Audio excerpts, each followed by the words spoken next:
SK news, the broadcasting news network अशाच नवनवीन बातम्यांसाठी आमच्या चॅनलला सबस्क्राइब करा, बेल आयकॉनला क्लिक करा व शेअर करा।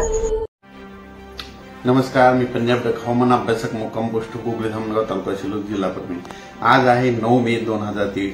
आपण मागच्या अंदाजात सांगितलं होतं की राज्यामध्ये 7 तारखेपासून पूर्व विदर्भातून पाऊस येणार आहे, 8ला मराठवाड्याकडे जाणार आहे म्हणून हा अंदाज सांगितला होता आणि तसाच पाऊस पडला। 7ला पडला पूर्व विदर्भात, 8ला पश्चिम विदर्भात आणि आज 9ला पडणार आहे मराठवाड्याकडे।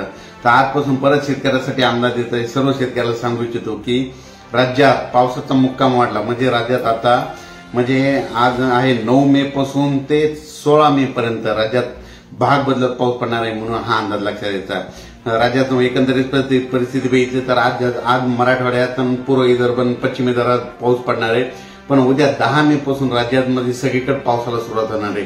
10 मे, 11 मे, 12, 13, 14, 15 मे पर्यंत राज्यात चांगला पाऊस पडणार आहे। सांगायचं झालं तर राज्यात आपण एक भागातून सुरुवात करू, म्हणजे 9 मे ते 14 मेच्या 15 मेच्या दरम्यान जवळपास सांगायचं झालं तर पश्चिम महाराष्ट्रात खूप पाऊस पडणार आहे, तिकडे ऊसाचं पाणी वाटणार आहे म्हणून त्या शेतकऱ्यांना हळदीची आणि कांद्याची काळजी घ्यावी। त्याच्यानंतर कोकणपट्टीत देखील चांगला पाऊस पडणार आहे म्हणून त्या शेतकऱ्यांनी आंब्याची काळजी घ्यायची।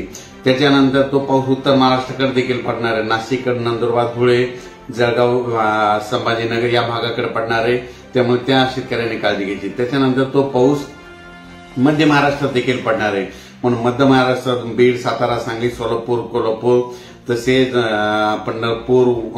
पंढरपूर, लातूर, जालना,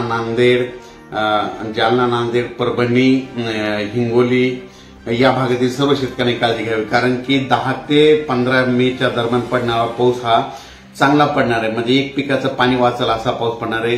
पण या पावसामध्ये विजेचं प्रमाण जास्त असणार आहे म्हणून हा अंदाज लक्षात घ्यायचा। त्याच्यानंतर परत एक सांगू इच्छितो की राज्यामध्ये पूर्व विदर्भ, पश्चिम विदर्भ, तसेच मराठवाडा, मध्य महाराष्ट्र या भागात देखील सगळीकडे 10 ते 15 मेच्या दरम्यान पाऊस पडणार आहे म्हणून हा अंदाज लक्षात घ्यायचा। पण परत एक सांगू इच्छितो की हा पाऊस ऊसावाल्यासाठी फायदा राहणार आहे, वीटभट्टीवाल्यासाठी नुकसानदायक ठरणार आहे, हळदी कांद्यासाठी नुकसानदायक ठरणार आहे म्हणून हा अंदाज लक्षात घ्यायचा। हळद शेतकरी, कांदा शेतकरी आणि वीटभट्टीवाल्यांना आपण आपली 10 ते 15च्या दरम्यान आपण आपलं झाकून टाकण्याची तयारी ठेवायची।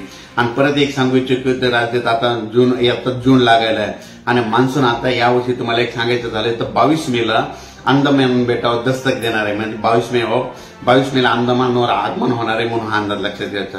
म्हणजे ही एक शेतकऱ्यासाठी चांगली बातमी। 22 मेला अंदमानात मान्सून येणार आहे, तिथून जवळपास महाराष्ट्राकडे यायला 20 दिवस लागते, म्हणजे 8-9 जूनच्या दरम्यान तो पाऊस आपल्याकडे तो येऊ शकतो म्हणून। पण पोषक वातावरण 22 मेला अंदमानात होणार आहे म्हणून हा अंदाज लक्षात घ्यायचा। यावर्षी जूनच्या शेवटच्या आठवड्यामध्ये पेरणीचा पाऊस होणार आहे म्हणून हा अंदाज सगळ्यांनी लक्षात द्यायचा। म्हणजे यावर्षी जूनच्या शेवटच्या आठवड्यात पेरण्या होतील म्हणून ही देखील शेतकऱ्यासाठी चांगली बातमी आहे। जुलै महिन्यात जास्त पाऊस पडणार आहे, ऑगस्ट महिन्यात कमी पडणार आहे, सप्टेंबर ऑक्टोबरमध्ये जास्त पडणार आहे म्हणून हा अंदाज लक्षात द्यायचा।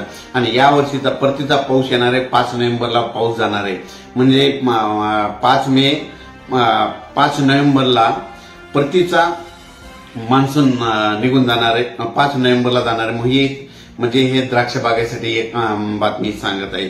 आता राज्यात सांगायचं झालं तर पूर्व विदर्भ, पश्चिम विदर्भ, मराठवाडा, मध्य महाराष्ट्र, पश्चिम महाराष्ट्र, कोकणपट्टी, उत्तर महाराष्ट्रात 10 मे ते 15 मे दरम्यान चांगला पाऊस पडणार आहे म्हणून हा अंदाज लक्षात येतात। शेतकऱ्यांनी लिंबाच्या झाडाखाली, आंब्याच्या झाडाखाली आपले बैले जनावरे स्वतः थांबू नये, कारण की विजेचा पाऊस जास्त असणार आहे म्हणून स्वतःची काळजी घ्यावी। दररोज भाग बदलत पडणार आहे म्हणून हा अंदाज सर्व शेतकऱ्यांनी लक्षात द्यावा।